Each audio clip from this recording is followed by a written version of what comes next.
Bonjour à tous, bienvenue sur la chaîne de l'accompagnement à valeur ajoutée. Je suis Jocelyn Dubroca, fondateur de la société Ava. Poursuivons à présent notre découverte des multiples fonctionnalités d'Outlook. La vidéo précédente vous a permis de mieux gérer vos contacts. Je vous propose aujourd'hui d'aborder la fonction principale de cet outil, la gestion du courrier électronique. Au cours de mes missions en renfort ou en remplacement au sein des directions financières, je reçois, comme vous pouvez l'imaginer, un nombre impressionnant de mails. Je me suis à chaque fois lancé un défi. Ne garder dans ma boîte d'entrée, mon inbox, que les mails restants à traiter. Cela nécessite quelques règles que je vais vous détailler. Nous allons dans un premier temps découvrir ou redécouvrir quelques grands principes d'organisation pour gérer plus efficacement ces mails. Puis, nous basculerons sous Outlook pour y chercher quelques fonctionnalités permettant de mettre en pratique ces grands principes. Passons à présent sous Outlook. Nous voici à présent à nouveau sous Outlook et nous allons poursuivre notre exploration de cet outil à travers cette fois les mails. Les mails, il y a plusieurs façons d'organiser la réception, le suivi, le traitement de ces mails. Ce que je peux vous conseiller dans un premier temps, c'est de planifier des plages durant lesquelles vous allez consulter vos mails. C'est ce que j'évoquais d'ailleurs encore une fois dans la formation liée à la gestion du temps. Je vous conseille de définir des plages, notamment en début de journée, milieu de journée, donc avant manger ou après manger, et en fin de journée, pour justement parcourir vos mails. Autre petit truc, je vous conseille de ne pas commencer votre journée par lire vos mails, ça risque de parasiter votre production matinale. Je vous conseille d'abord de faire en arrivant ce que vous avez à faire, bien sûr d'urgent, mais surtout qui nécessite de la concentration, parce que dès que vous allez rentrer dans votre boîte mail, c'est exactement comme avec votre smartphone, vous allez être dérangé, l'esprit préoccupé par des mails que vous avez peut-être reçus, d'un contact, d'un supérieur, enfin bref. Je vous conseille d'abord de produire tout ce que vous avez à produire, et puis peut-être à partir de, tout dépend à quelle heure vous commencez, mais un petit peu plus tard dans la matinée, commencez à regarder vos mails voilà, de façon groupée. Bref, nous passons à nouveau cette fois sur Outlook. Autre truc et astuce pour le traitement de ces mails, il y a une règle qui s'appelle la règle des 3D en français ou la règle des 4D en anglais. Je préfère celle en anglais, qui est liée à la matrice d'Eisenhower et qui est liée également au traitement des mails. Pour vous la montrer, je vais d'ailleurs vous montrer tout de suite une particularité lorsque vous créez un nouveau mail, par exemple. Je vais vous l'écrire, justement, cette règle. Et pour vous l'écrire, je vais justement utiliser la possibilité qui est donnée dans le cadre de la révision, lorsque vous avez quelque chose qui vous permet de faire de la saisie, de commencer une saisie manuscrite. Voilà, donc bien évidemment, il faut se placer à l'intérieur du mail pour pouvoir voir la saisie manuscrite. Donc là, je vais commencer la saisie manuscrite. Donc je me trouve à l'intérieur du mail et je vais pouvoir écrire dans le mail et envoyer ce mail sous forme d'image ou d'annotation à un correspondant. Donc là, c'est plus pour vous faire une démonstration et vous montrer effectivement ce qu'est la matrice d'Eisenhower. Donc vous vous en souvenez peut-être, on l'a déjà étudié ensemble. Donc là, il y a la notion d'urgent. Désolé, je fais ça sur une tablette graphique et pas directement sur l'écran de ma tablette, ce qui explique un petit peu l'écriture hasardeuse, on va dire. Là, vous avez la notion d'importance. Voilà. Et donc ici, vous avez votre matrice. Donc, la règle des 4D, c'est quoi? Donc, urgent, important, comment vous répartissez? Donc, nous avons ce qui est urgent, pas très important, ce qui est urgent et important, ce qui est important mais pas urgent, et ici, ce qui est pas très important, pas très urgent. La règle des 4D, c'est quoi? Si jamais c'est urgent et si c'est important, do it. Do it, c'est la première règle, vous le faites tout de suite, ou rapidement en tout cas. La deuxième règle, c'est lorsque c'est urgent, mais moins important. À ce moment-là, vous allez le déléguer. Delegate. Voilà. En français, c'est la notion de déléguer. Do it en français, c'est plutôt dès que possible. Si jamais c'est quelque chose qui n'est pas très urgent, mais qui est important, vous allez le diffère, le reporter, mais ça veut dire quoi? Ça veut dire aussi le planifier, le décaler. D'accord? Donc le 3D en anglais, c'est décalé. Et ce qui manque parfois dans la notion anglaise, c'est lorsque c'est ni très urgent, ni très important, vous allez alors c'est un petit peu abrupt, delete, donc le supprimer. Alors ça peut être aussi plutôt l'archiver, tout dépend de ce que vous voulez en faire. Donc voilà.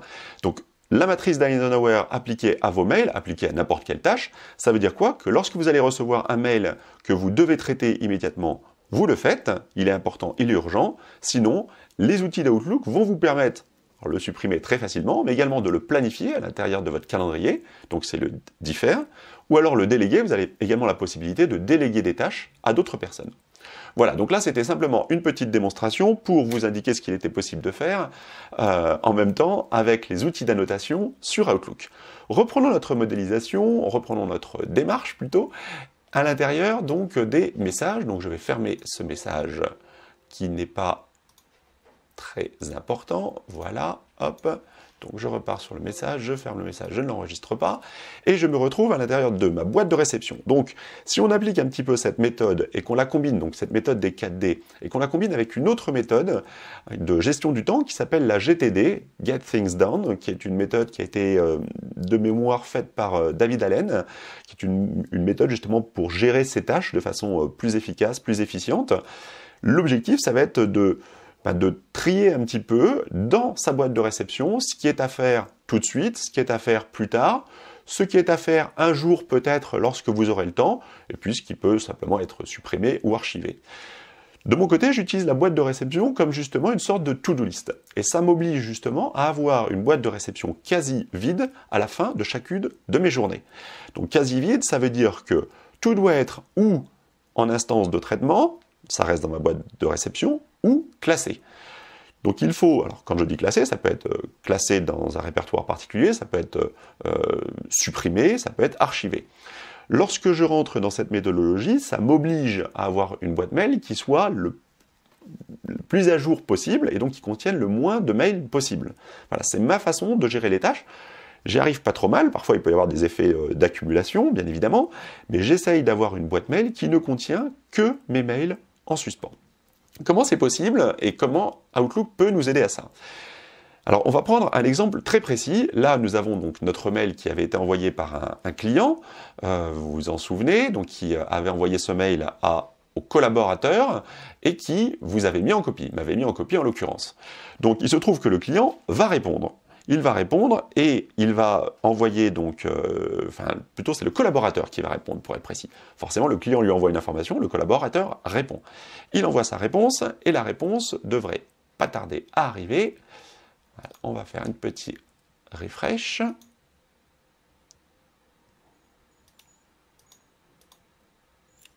Voilà, la réponse est arrivée et nous avons donc une réponse au thème qui s'appelle dossier par le collaborateur. Alors, premier moyen justement d'avoir une boîte mail qui soit plus lisible. C'est un moyen qui est offert depuis un certain nombre de versions déjà d'Outlook de mémoire, ça fait au moins depuis la version 2013, je crois au moins 2013.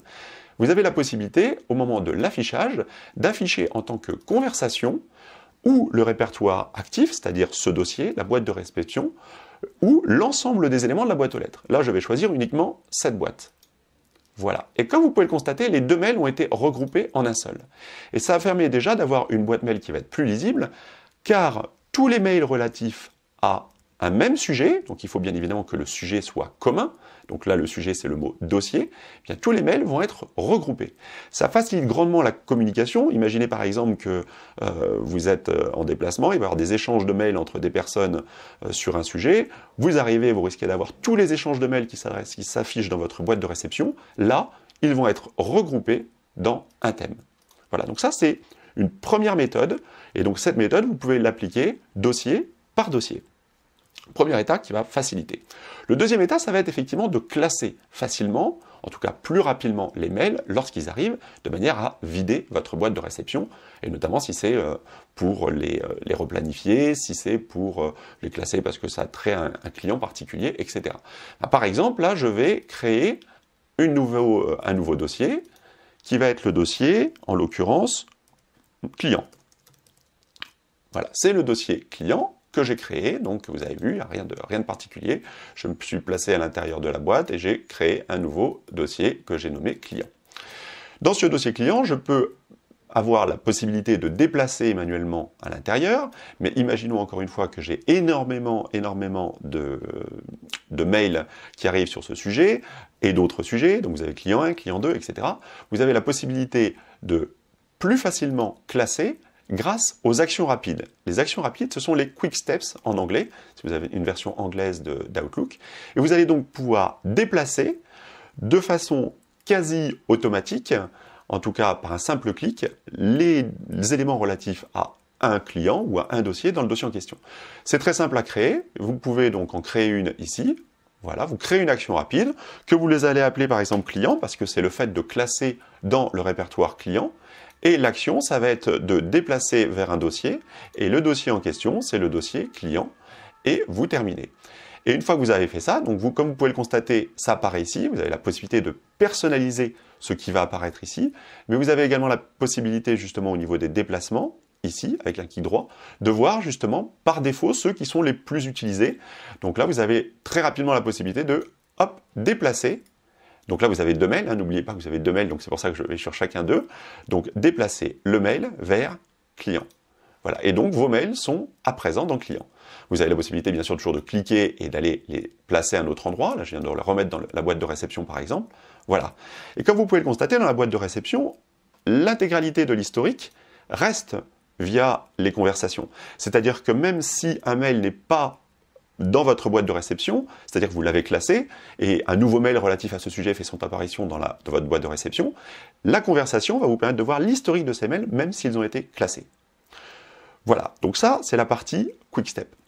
Donc vous avez plein d'actions possibles, la possibilité de répondre en automatique, la possibilité de faire un message groupé, enfin, vous avez énormément de possibilités dans les actions rapides.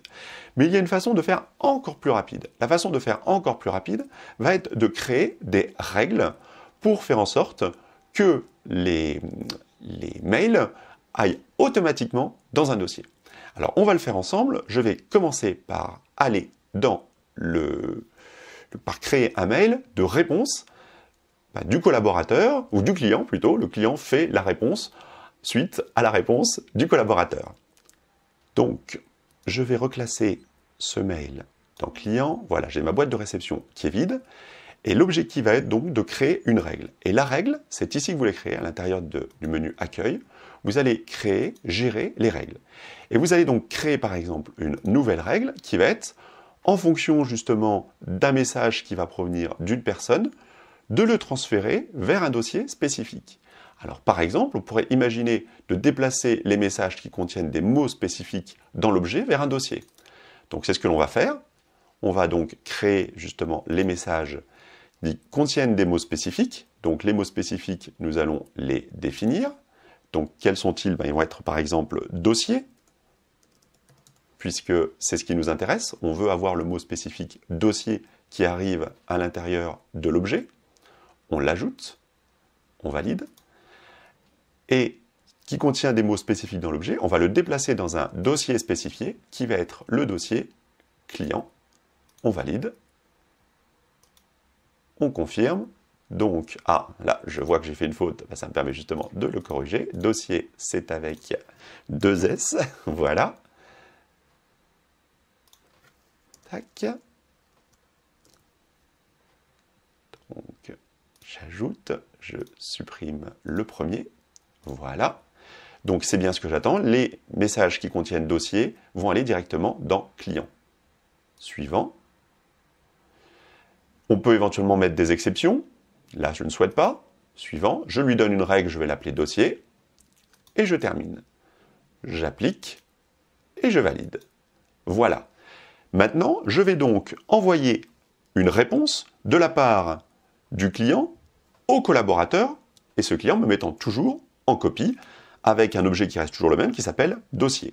Le message est envoyé, il ne devrait pas tarder à arriver. Et voilà, comme vous pouvez le constater, il y a un petit 1 qui s'affiche au niveau de client. Le message a été automatiquement routé chez client. L'intérêt également, comme vous pouvez le constater, c'est qu'il n'est pas marqué comme lu. C'est-à-dire que vous savez qu'il y a un message qui est arrivé, vous allez pouvoir le consulter lorsque vous avez du temps. Vous pouvez très bien faire en sorte qu'un message contenant tel mot, etc. soit également traité comme lu, ce qui fait que vous n'aurez pas le petit 1, vous ne saurez pas qu'un message est arrivé, il est automatiquement classé. Ça peut être un petit peu dangereux, bien évidemment. Donc là, je vais à l'intérieur du client, et je vois, effectivement, que le message est bien arrivé, et que dans le fil de la discussion, il apparaît bien, effectivement, c'est le dernier reçu, effectivement. Poursuivons notre démonstration. Donc vous avez compris qu'avec les règles, il est possible de faire énormément de choses. Il est possible de paramétrer de façon très très précise un certain nombre d'actions et donc de les automatiser complètement. Donc là, vous comprenez que cette règle des 4D que j'évoquais avec vous, ben vous allez pouvoir, par exemple, si jamais vous recevez un message que vous considérez comme étant du spam, le supprimer à l'arrivée et éviter qu'il il reste dans votre boîte de réception. Si jamais c'est un message d'information, par exemple, du CE de la société, ou que vous voulez lire plus tard, hop, automatiquement, vous allez le classer. Vous pouvez très bien faire en sorte qu'à réception d'un message, celui-ci soit rerouté sur une autre boîte. C'est un peu comme ça d'ailleurs que peuvent fonctionner les messages d'absence lorsque vous êtes indisponible ou en déplacement. Voilà. Dernier point, pour toujours faciliter la compréhension, l'arrivée d'un nouveau mail, c'est la lisibilité d'un nouveau mail, c'est la possibilité des formats conditionnels. Exactement comme ce qui existe dans Excel, pour ceux qui connaissent, il est possible de faire en sorte de colorier une cellule, des caractères d'une cellule en fonction de conditions. C'est exactement pareil sur cet outil qui est Outlook. Il est tout à fait possible de faire en sorte que les mails apparaissent de façon distincte et de façon plus importante, plus lisible. On va prendre un cas très concret. On va imaginer que le client, cette fois, vous adresse un mail à vous, et non pas au collaborateur, vous n'êtes plus en copie, parce que, par exemple, il n'est pas content, et il souhaite effectivement une information supplémentaire, parce que le dossier est en retard, je ne sais quoi. Donc nous allons nous placer à l'intérieur d'abord, nous allons créer le format conditionnel, et pour créer le format conditionnel, avant d'aller envoyer le mail, il faut bien sûr le créer, nous allons aller dans l'affichage. Et dans l'affichage, vous avez les paramètres d'affichage. C'est là que vous allez justement pouvoir mettre en place les formats conditionnels. Vous cliquez dessus, vous pouvez mettre en forme de façon conditionnelle les informations, et là vous allez ajouter. Vous allez ajouter un format qui est, par exemple, perso. Qu'est-ce que j'entends par là, perso? J'entends par là que je vais créer une nouvelle règle, une condition, qui va être qu'à partir du moment où mon nom apparaît dans les destinataires. Donc sous-entendu, puisque je suis dans les destinataires, j'ai une action à faire. Je vais avoir des comptes à rendre. Je ne suis pas simplement en copie pour être informé, je suis destinataire. À ce moment-là, donc si je suis en destinataire, mais comme vous pouvez le constater, il est tout à fait possible de mettre d'autres formes de conditions. Si jamais c'est un mail qui provient d'une personne en particulier, si jamais il y a une indication particulière dans le champ objet, etc., etc. Là, je fais une condition très simple, c'est le cas où mon mail apparaît en destinataire. Pour enrichir un petit peu cet élément, vous pourriez très bien faire en sorte que lorsque vous êtes en destinataire, mais qu'en plus le mail vous soit adressé par votre supérieur hiérarchique, vous le fassiez apparaître de façon encore plus saillante, encore plus prégnante. Allons donc maintenant, une fois que nous avons défini la condition, afficher la police. Donc là, nous allons par exemple afficher une police qui va être en gras et en plus soulignée. Voilà. Et donc nous validons cette condition, nous validons cette condition, nous validons. Voilà, je me replace à l'intérieur de ma boîte de réception, et à présent, à partir du mail du client, donc le client va cette fois faire un nouveau mail, il va faire un nouveau mail qu'il va adresser, cette fois directement à vous. Encore une fois, parce qu'il n'est peut-être pas très content, et il va l'appeler question, parce qu'il a une question à vous poser, voilà, c'est la question, et il vous donne une information. Et ce mail, nous allons l'envoyer. Voilà, le mail part, je repars dans ma boîte à Outlook, et je vais donc actualiser. Et voilà, comme vous pouvez le constater, le mail est arrivé dans votre boîte de réception, mais cette fois avec un format particulier, il est effectivement en gras et souligné. Donc, ce type de fonctionnalité, les formats conditionnels, vont vous permettre de rendre beaucoup plus lisible votre boîte de réception et votre to-do list. Vous allez pouvoir, si vous assimilez votre boîte de réception à votre to-do list, pouvoir faire en sorte d'identifier à l'intérieur de celle-ci les mails qui vous sont spécifiquement adressés, d'une couleur particulière ou soulignés par exemple, et ceux qui vous sont adressés, mais en plus par votre supérieur ou par quelqu'un, en tout cas, un client, enfin quelqu'un qui nécessite une réponse rapide, d'une autre couleur. Donc voilà, à l'intérieur de votre boîte de réception, vous avez toutes les informations dont vous pouvez avoir besoin. Voilà quelques éléments qui vous permettent justement d'améliorer, d'optimiser le traitement de vos mails sous Outlook. Voilà, j'espère que cette nouvelle vidéo gratuite vous a plu et surtout qu'elle vous a donné quelques réflexions, pistes, trucs et astuces pour mieux maîtriser Outlook et gérer vos mails sous cet outil. Si vous souhaitez davantage d'informations sur notre offre de formation, je vous propose de découvrir notre site dédié en cliquant sur le lien figurant dans la description de cette vidéo. En vous inscrivant, vous pourrez recevoir gratuitement les 3 premières vidéos extraites de ma formation consacrée à Excel. Merci beaucoup d'avoir suivi cette vidéo. N'hésitez pas à laisser un commentaire et un thumb up si vous l'avez apprécié. Abonnez-vous à la chaîne pour être averti des nouvelles vidéos que je posterai. À bientôt pour une prochaine vidéo.